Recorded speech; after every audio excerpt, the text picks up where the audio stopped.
Malaysia berjaya mencatat kemenangan pertama mereka dalam saingan Piala AFF 2022, selepas skuad tersebut menewaskan Myanmar menerusi keputusan 1-0.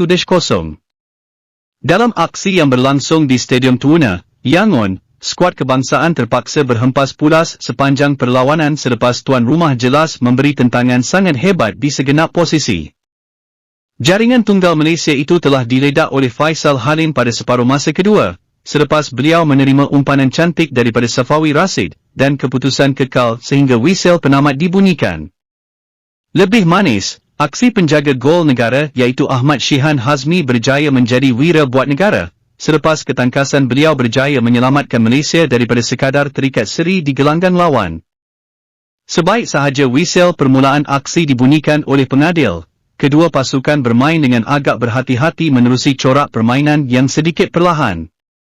Selepas 5 minit permainan berlangsung, masing-masing masih belum mempunyai peluang untuk mencipta sebarang percubaan berbahaya, dengan bola lebih banyak berlegar di tengah padang. Sesekali Myanmar tampil lebih dominan menyusun pergerakan, sambil Malaysia yang menunggu peluang untuk mencipta serangan balas menerusi kesilapan dibuat lawan. Myanmar mendapat peluang berbahaya pada minit ke-8 selepas satu gerakan dicipta berjaya memberi ruang kepada pemain mereka untuk melepaskan satu percubaan deras dari luar kotak penalti, sebelum bola tersebut sedikit tersasar.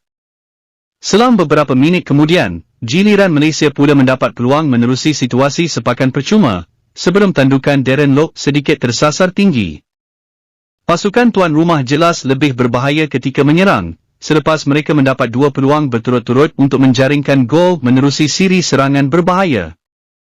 Akhirnya Malaysia memperoleh peluang terbaik pada minit ke-23 menerusi Faisal Halim, selepas pemain ini mendapat ruang melepaskan satu rembatan deras sebelum sedikit sahaja tersasar keluar.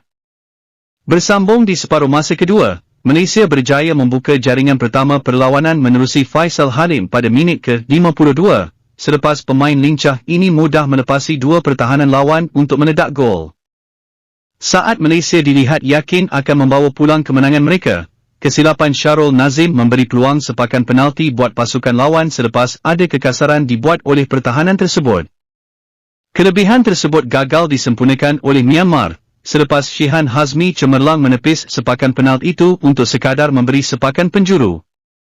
Keputusan perlawanan kekal dengan Malaysia berjaya merekodkan keputusan positif di gelanggang lawan untuk memberi motivasi tinggi buat para pemain bagi aksi seterusnya menentang Laos di laman sendiri.